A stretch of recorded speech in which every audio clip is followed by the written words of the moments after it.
लेकिन पूछ लो कि एक पाल सांसद है, नहीं है, एक यादव है, नहीं है, एक भी प्रजापति नहीं है, एक भी चौहान नहीं है, एक भी चौरसिया नहीं है, कौन सा पीढ़ी है? अगर पूछोगे यादव कितने सांसद हैं? 5। कौन है?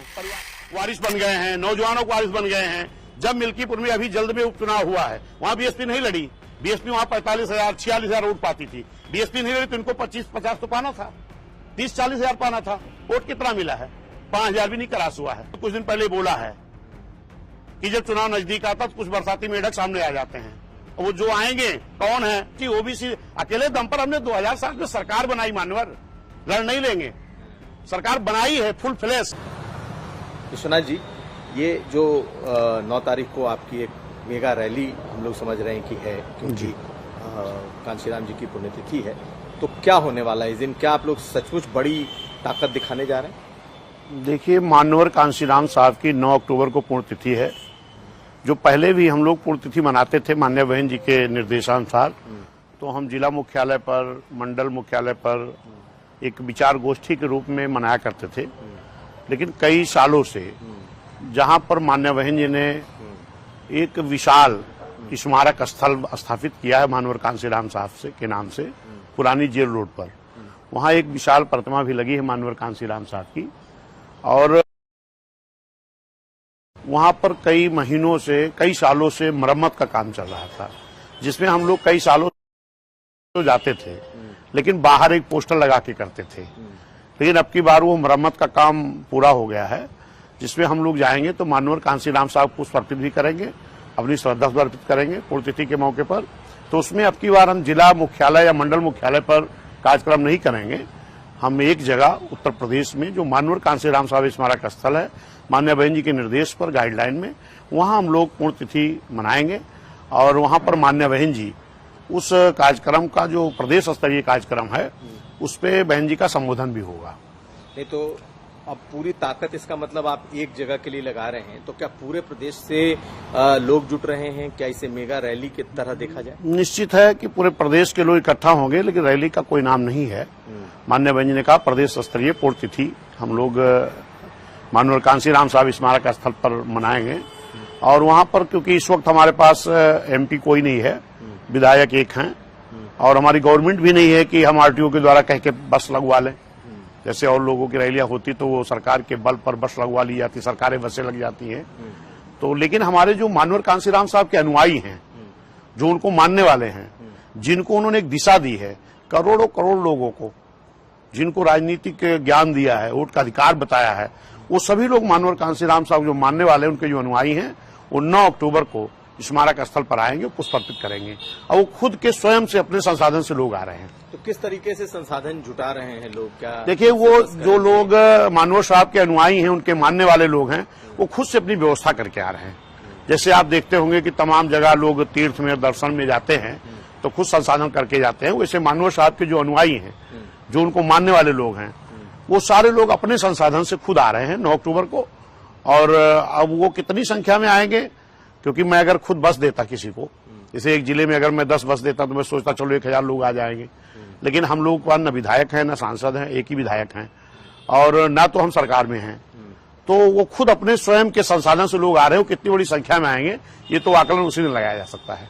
तो ये एक आपकी सियासी ताकत भी आप दिखाएंगे अपने लोगों के जरिए कि इस दिन हम इतने लोगों की हमने भीड़ जुटाई, और 2027 की तैयारी के तौर पर इसे देखा जाए?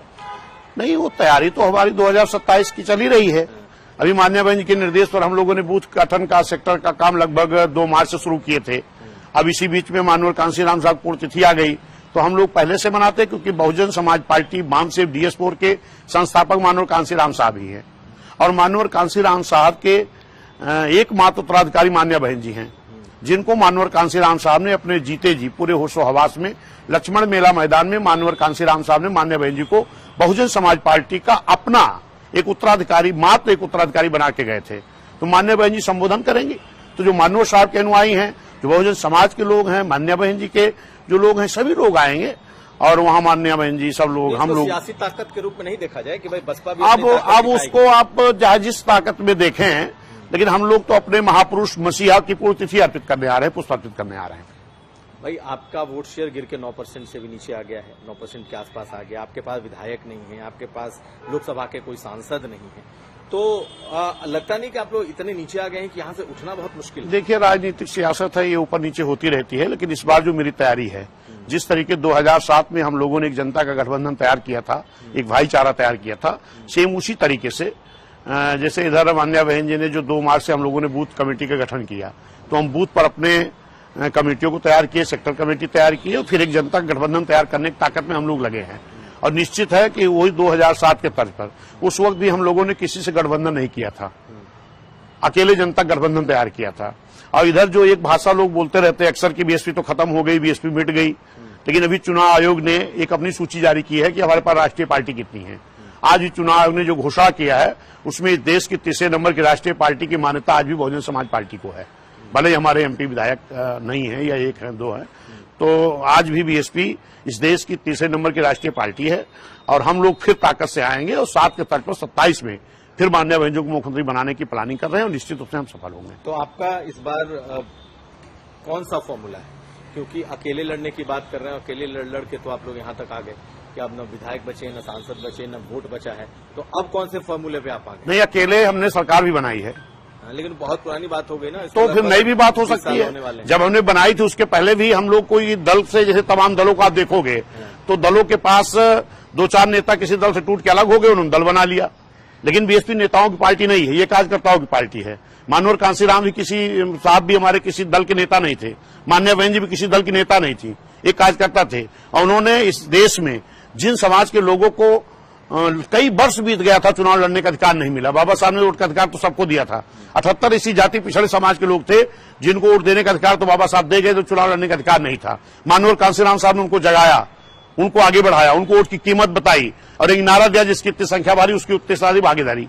और इधर कुछ साजिशों के तहत जैसे एक तरफ 38 दल खड़े हो गए, एनडीए गठबंधन, एक इंडिया गठबंधन 28 दल इकट्ठा हो गए। इसके बाद भी अगर इनको अलग करके तुलना करेंगे तो इसके बाद भी बहुजन समाज पार्टी आज इन लोगों से भारी भले हमारी सीट ना आई हो। जो लोग कहते हैं ना कि दलित भाग गया, एससी भाग गया, ऐसा कुछ नहीं है। नहीं तो हम अम्बेडकर नगर में 2 लाख वोट पाए, सुल्तानपुर में 1,67,000 वोट पाए, भदोही में 1,60,000 वोट पाए, आजमगढ़ में हम 2 लाख वोट पाए, लालगंज में 2,08,000 वोट पाए, आपके घोसी में हमें 2,08,000 वोट पाए, चंदौली में पाए, बांदम 3.25 लाख। किसका वोट है? जो लोग कहते सब भाग गए, ये कौन वो लोग वोट दे दिए? अब आज अगर उन दलों को जो 28 दल हैं, 38 दल हैं, उनको जो अलग करके तुलना करिए तो कोई भी दल बीएसपी की हैसियत में खड़ा नहीं होगा। आज भी अलग खड़ा करके अगर देखेंगे तो अगर किसी का हैसियत, तो जिस तरीके बीएसपी अकेले दम पर लड़ने की तैयारी कर रही, बोल दो लोग भी लड़ने के लिए, हैसियत सबकी पता लग जाएगी। नहीं तो आप भी गठबंधन में नहीं आएंगे। हमने गठबंधन करके भी देखा है। 92 में गठबंधन हमने किया था समाजवादी से, 67 विधायक आए थे। 96 हमने किया था कांग्रेस से, फिर भी 67 आए थे। 2002 में गठबंधन किसी से नहीं किया तो 100 आए थे, और 2007 में किसी से गठबंधन नहीं किया तो 206 आए थे। वो हमारा अनुभव है। बस खाली थोड़ा सा इधर हमारे लोगों के साथ एक गुमराह करके, साजिश करके, किसी ने कहा संविधान बदलेंगे, किसी ने कहा संविधान बचाएंगे, जबकि बाबा साहब पहले ही कह करके गए थे कि इस देश का संविधान हमने बहुत मजबूत बनाया है। अगर इस देश की हुकूमत करने वाले लोग ईमानदारी संविधान लागू कर दे तो देश की उन्नति हो जाए। अगर ये शंका बाबा साहब के मन में थी तो ये भी रही होगी कहीं इस देश के लोग मेरे न रहने के बाद संविधान बदल न दे। इसलिए बाबा साहब उस संविधान को बहुत मजबूत बना के गए हैं। इतनी आसानी से तो नहीं बदला जा सकता। उसकी आर्टिकल को बदल करके किसी का फायदा, किसी का नुकसान किया जा सकता है, जो कांग्रेस ने भी खूब किया है, समाजवादी ने भी किया है, आज बीजेपी भी कर रही। आर्टिकल को बदल करके ही जो हमारी सरकारी संस्थाएं हैं प्राइवेट कर दी जा रही है। क्या प्राइवेट में हमारे SC ST OBC का आरक्षण है? तो आप तो खुद ही सब खत्म कर रहे हो। एक तरफ कहोगे हम संविधान नहीं बदलेंगे, एक तरफ कहोगे हम आरक्षण नहीं बदलेंगे, लेकिन अगर सरकारी सेक्टर को आप प्राइवेट करते जा रहे हो तो हमारा तो खुद ही छिन जा रहा है। इस चीज को बहुजन समाज देख रहा है। SC ST OBC अकेले दम पर हमने 2007 में सरकार बनाई, मानवर लड़ नहीं लेंगे, सरकार बनाई है फुल फ्लैश, और फिर उसी तैयारी में है। उस वक्त भी मेरा दलों का गठबंधन नहीं था, जनता का गठबंधन था। अब फिर उसी जनता गठबंधन तैयार करने में हम लगे हैं। लेकिन देखिए आपके भीतर भी क्षरण हो गया, आप ही के भीतर से निकल के लोगों ने दल बना लिए। चंद्रशेखर आजाद जैसे लोग निकल आए, जिनके चंद्रशेखर कभी बीएसपी में रहे नहीं, कभी नहीं रहे जीवन में। या पूछ लेना कभी बूथ अध्यक्ष दे रहे हो? कुछ नहीं, वो आप लोग बताते हो। अभी मिल्कीपुर में उपचुनाव हुआ था जहां बीएसपी नहीं लड़ी थी, और जो लोग बताते हैं ना कि वो दलितों के इकलौते वारिस बन गए हैं, नौजवानों को वारिस बन गए हैं, जब मिल्कीपुर में अभी जल्द में उपचुनाव हुआ है वहां बीएसपी नहीं लड़ी। बीएसपी वहां 45,000 46,000 वोट पाती थी। बीएसपी नहीं लड़ी तो इनको 25-50 तो पाना था, 30-40,000 पाना था। वोट कितना मिला है? 5,000 भी नहीं क्रॉस हुआ है। तो उनको तो एक भूमिका के तहत बनाया जाता, वो आ गए हैं, बीएसपी विकल्प बन गए, दलितों के विकल्प बन गए, नौजवान विकल्प, अरे विकल्प थे। तो मिल्कीपुर में जब बीएसपी नहीं लड़ी तो उनको 20-25,000 वोट को लेके आना था। मिला वोट? नहीं मिला। तो इसकी एक साजिश के तहत किया जाता है। जैसे दलित युवाओं का प्रतिनिधित्व कर रहे हैं, ऐसा लगता नहीं? मैं क्या कह रहा हूं, जुबानी मत बोलो, प्रैक्टिकली देखो ना कि मिल्कीपुर में जब बीएसपी नहीं लड़ी तो वो नौजवान जो बता रहे हो कि पूरे उनके साथ हो गए, दलित हो गए, कहां चले गए थे? वोट में कन्वर्ट होना चाहिए ना। वोट तो 5,000 भी नहीं मिला। पूरे इंडिया में इंडिया गठबंधन को बड़ी संख्या में मुस्लिम समाज, हम ये नहीं कह रहे हमारे साथ नहीं, हमारे साथ भी रहा, लेकिन बड़ी संख्या में एनडीए को हराने के लिए खड़ा हुआ, लेकिन एक सीट पर निर्दल को गया। क्यों? ये भी सोचने का विषय है। अब वो आप लोग समझो क्यों गया। हम तो इतना ही बोल देते तो ज्यादा हो जाता है। ये कहीं नहीं गया तो एक जगह क्यों गया? क्या वहां सपा इंडिया गठबंधन नहीं लड़ रहा था क्या? वहां नहीं लड़ रहा था, वहां भी लड़ रहा था। उनको ले जाया गया कि आप एक को जिताओ। नहीं, अब वो आप समझो, मैं नहीं कह सकता। माननीय भाई ने कुछ दिन पहले बोला है कि जब चुनाव नजदीक आता तो कुछ बरसाती मेढक सामने आ जाते हैं। वो जो आएंगे कौन है वो उसको भी समझ जाओगे, टटर करना शुरू करेंगे। तो चलिए, युवाओं की जब बात कर रहे हैं तो आकाश आनंद क्या अब इस जो रैली में एक तरीके से 2027 के चेहरे के तौर पर, वैसे तो मायावती ही हैं, लेकिन क्या उनके बाद आकाश आनंद को आगे किया जाए? नहीं, उसके बाद तो हमारे नेता ही हैं। माननीय बहन जी ने उनको राष्ट्रीय संयोजक बनाया है। माननीय बहन जी राष्ट्रीय अध्यक्ष हैं। माननीय बहन जी की गाइडलाइन में हम सब लोग काम कर रहे हैं और माननीय बहन जी की गाइडलाइन में हमारे राष्ट्रीय संयोजक माननीय आकाश आनंद जी भी कर रहे हैं। और जहां तक है कि युवाओं में क्या पकड़ है, तो जरा बिहार की तरफ नजर उठा लीजिएगा। जिधर जा रहे हैं उधर सब समाज का नौजवान बिल्कुल खड़ा हो जा रहा है, बहुजन समाज पूरा खड़ा हो जा रहा है, नौजवान खड़ा हो जा रहा है। तो वो तो हर समाज के नौजवानों के एक आइकान के रूप में सामने आ रहे हैं, नौजवान को मान्यता भी दे रहा है। बाकी बहुत सारी जो चीजें हुई, दोबारा वापस लाया गया, अशोक सिद्धार्थ को निकाला गया, वापस लाया गया। आपको लगता है कि पार्टी के भीतर अपने घर को ऑर्डर में लाने की एक कोशिश हो रही? देखिए, माननीय बहन जी ने एक स्टेटमेंट दिया था कि बहुजन समाज पार्टी में चाहे कोई घर का हो चाहे बाहर का हो, वो मेरे लिए एक तरीके से है। तमाम बहुजन समाज पार्टी में माननीय आकाश आनंद जी के अलावा भी लोग निकाले भी गए थे और वापस भी लिए गए थे। माननीय आकाश आनंद जी के अलावा भी तमाम लोग बाहर भी गए थे। अगर उनको ये महसूस हुआ कि मैंने कोई गलती की है तो माननीय बहन जी के सामने वो बात जब आई और माननीय बहन जी को लगा कि हाँ ये महसूस कर रहे हैं, तो उनको भी वापस लिया। उसी तरह आकाश भाई को वापस लिया गया है। तो आपको लगता है कि ये जो 9 तारीख की रैली है ये 2027 का आगाज है? हम लोग जो कुछ भी कर रहे हैं, बूथ गठन कर रहे हैं 27 तैयारी के लिए, सेक्टर कमेटी बनाए 27 तैयारी के लिए, जो भी कार्य करेंगे 27 तैयारी के लिए करेंगे। लेकिन ये कार्यक्रम हम माननीय कांशीराम साहब को स्वागत करने के लिए आ रहे हैं। किसी से कोई गठबंधन? अब वो निर्णय तो बहन जी का, अभी तक बहन जी ने हम लोग कहा है कि इस 2007 के तर्ज पर अकेले हम लड़ेंगे। जिस तरह के 2007 में हम लोगों ने एक जनता गठबंधन तैयार किया था, उसी तरीके फिर तैयार करके लड़ेंगे और जीतेंगे। आपके दल से निकाले गए नेताओं को वापस लाने की कोई तैयारी? देखिए, अब उसके लिए तो वो निर्णय मान्य बहन जी के हाथ में है, क्योंकि हमारे यहाँ नेता एक है मान्य बहन जी। किसको लेना है, किसको बाहर करना, वो बहन जी का निर्णय होता है। कर रहे हैं? नहीं, अब वो जो भी करेंगे तो वो बहन जी से बात करेंगे। ऐसी कोई बात मेरे सामने किसी की नहीं आई है। तैयारी पूरी है आपकी? निश्चित है, क्योंकि पहले भी हमारे यहाँ नेता नहीं थे। हम कार्यकर्ताओं के बीच से लोगों को लड़ाए। बहुजन समाज पार्टी रूपी एक नर्सरी है जहां से तमाम नेता तैयार हुए हैं। लेकिन अगर वो आज बेटी बेटा के चक्कर में उन दलों को ढूंढ रहे हैं जहां पर परिवार के लोगों को बढ़ावा दिया जाए, तो उनके लोगों को ही जगह मिल सकती है। कुछ ऐसे नेता हमारे यहाँ जो गए हैं तो कहीं उनकी पत्नी लड़ रही, कहीं उनकी बेटी लड़ रही, कहीं खुद लड़ रही है, बस संभव नहीं है। उसके लिए कुछ दल है जहां पर वो सेटिंग जाके कर सकते हैं, क्योंकि वहां तो अभी देखोगे तो माननीय समाजवादी पार्टी में भी यादव समाज बेचारा सोचता मेरी पार्टी है, लेकिन एक भी यादव सांसद नहीं है। अगर हैं तो परिवार के लोग हैं, न एक भी लड़ा है। नारा तो पीडीए के देते हैं, लेकिन पूछ लो कि एक पाल सांसद है, नहीं है। एक यादव है, नहीं है। एक भी प्रजापति नहीं है, एक भी चौहान नहीं है, एक भी चौरसिया नहीं है। कौन सा पीडीए? अगर पूछोगे यादव कितने सांसद हैं? 5। कौन है? परिवार के। परिवार दल अलायंस बना लो, काहे पीडीए का नाम देते हो? अगर पीडीए का नाम है तो जिस आजमगढ़ में मान्य बहन जी ने 89 में यादव ला के एमपी बनाया था रामकृष्ण यादव को, आज वहां आपको यादव नहीं मिल रहा। पूरे पूर्वांचल में यादव नहीं मिल रहा, सैफाइज भेजना पड़ रहा। पूर्वांचल में कोई यादव नहीं, आजमगढ़ में कोई यादव नहीं। वहां बहन जी ने रामकृष्ण यादव को सांसद बनाया, रमाकांत यादव को बनाया, और बीएसपी से ही माननीय मिश्र यादव सांसद हुए, रमाकांत यादव सांसद हुए, उमाकांत यादव सांसद हुए, बालेश्वर नाथ सांसद हुए, कैलाश नाथ यादव हुए, डीपी यादव हुए, लाइन से हुए थे बहुजन समाज पार्टी से 7 सांसद एक साथ। लेकिन जिसको यादव बेचारा समझता मेरी पार्टी है, वहां से तो एक टिकट ही नहीं दिया गया, बनने की तो बात छोड़ दो इसी चुनाव में। और मुझे लगता है उनको अपने कार्यकर्ताओं पर भरोसा नहीं रह गया है, क्योंकि सब जो बसपा भगोड़े थे ज्यादा वही सांसद दिखाई पड़ेंगे। अब निगाह उठा के देख लो। ये तो एक समावेशी राजनीति हुई ना। पहले यादव आते थे तो आप लोग कहते थे खाली यादव है, नहीं, हम अब यादव को नहीं दिया नहीं, है और पिछड़े और ओबीसी को दिया। नहीं, तो कह रहे हैं कि ना देख लो, पिछड़ों के दिए हैं तो कोई पाल पार्टी के नहीं, हम कह रहे पिछड़े के दिए तो कोई पाल बता दो। पिछड़ा पाल नहीं है, प्रजापति नहीं पिछड़ा है, चौहान नहीं पिछड़ा है, चौरसिया नहीं पिछड़ा है, और यादव में खाली घर भर 5 लोग रहोगे, दूसरा यादव पिछड़ा नहीं है। अरे यादव बनाओ ना, तुम तो घर के बनाए हो। हम ये नहीं कह रहे हैं भाई यादव बनाओ, पाल बनाओ, चौहान बनाओ, चौरसिया बनाओ, प्रजापति बनाओ, ये नहीं बनेंगे। पीडीए के नारा दोगे, परिवार दल अलायंस, पी से परिवार, डी से दल, ए से अलायंस। ए से क्या बोलते हैं, कई मुस्लिम बोले हैं, ए से बोलते हैं अल्पसंख्यक। अल्पसंख्यक में कौन आता है? अल्पसंख्यक में तमाम लोग आते हैं, मुस्लिम भी आता है, सिख भी आता है, ईसाई भी आता है। कभी बोलेंगे ए से आधी आबादी, माताओं बहनों को, कभी बोलेंगे ए से अगड़ा, ए से आदिवासी। तो खुद नेताजी पहले तय करें ना कि पीडीए का क्या है, मतलब पी से क्या होता, पंडित होता, पिछड़ा होता, ए से क्या होता, अल्पसंख्यक होता है कि आधी आबादी होती है कि आदिवासी होते हैं कि अगड़ा होता, खुद ही तय करके बता दें।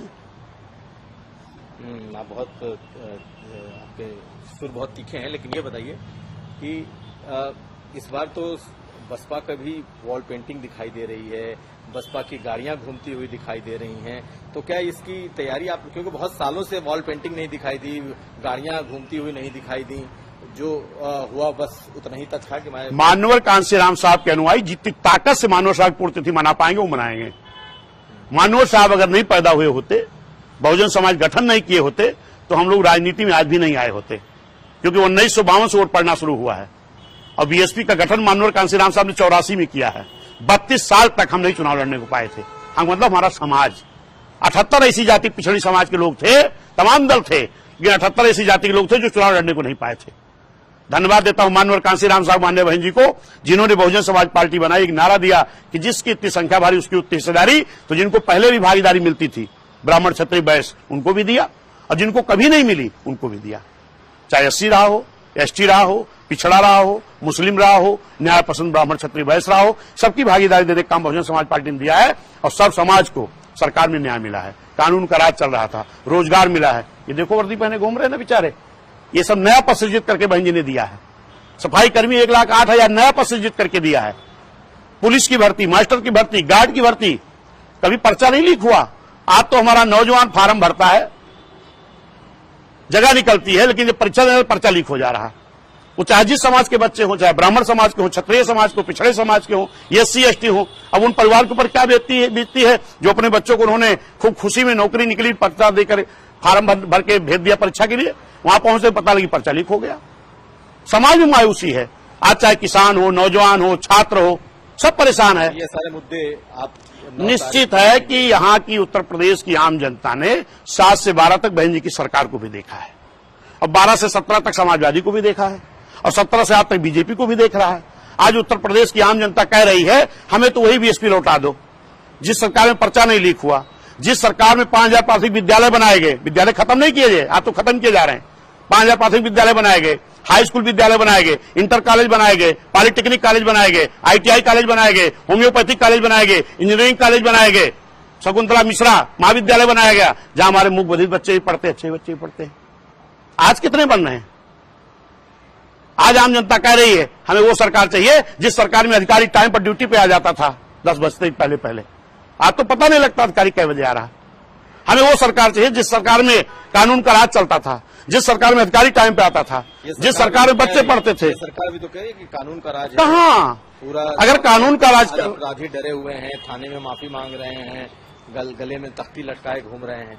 ये सरकार का भी तो अगर ऐसा है तो बांदा में 3 साल निषाद की बेटी के साथ रेप करके हत्या क्यों हो जाती है? कौशाम्बी में पाल समाज की बेटी के साथ दुष्कर्म होता है, उसके बाद आपके यही फैजाबाद में एक बेटी के साथ रेप करके आंखें फोड़ दी जाती हैं। अभी गोंडा में एक किसान परिवार, पासी समाज के लोग पति की तबीयत खराब होती, पत्नी लेकर के जाती, इलाज कर वापस आती है तो बेटी निवस्त्र मिलती है, बिना कपड़े की मिलती है, हत्या हुई मिलती है दिन में 11 बजे। अभी फिरोजाबाद गया था, एक बघेल समाज की बेटी, बघेल हमारे बकरी चरा रहे थे, चाय पीने गए, बेटी कहा बेटी देखो, आधे घंटे में वापस आए, उसकी मृत लाश मिलती है। अभी गाजियापुर में गया था, अभी मैं आपके इधर गया था आजमगढ़, जनता का गुस्सा है कि जो बिना मिलाए, मैं गया परिवार से मिलने के लिए, 20,000 लोग आ गए। पत्रकार ने पूछा ये भीड़ क्यों है, हमने कहा ये भीड़ में बुलाया नहीं हूं, न तेल दिया न गाड़ी, ये सरकार के प्रति गुस्सा है, अब बहुजन समाज पार्टी के प्रति समर्पण है लोगों का, वही के प्रति। भी ये गुस्सा दिखाई देगा लखनऊ की, जहां लखनऊ चलो का नारा दिख रहा है दीवारों पर। वो तो मैं बार बार यही बोल रहा हूं कि माननीय कांशीराम साहब के अनुयायी जो भी हैं वो सब वहां पहुंचेंगे, पुष्प अर्पित करेंगे, अपने संसाधन से पहुंचेंगे। बहुत शुक्रिया।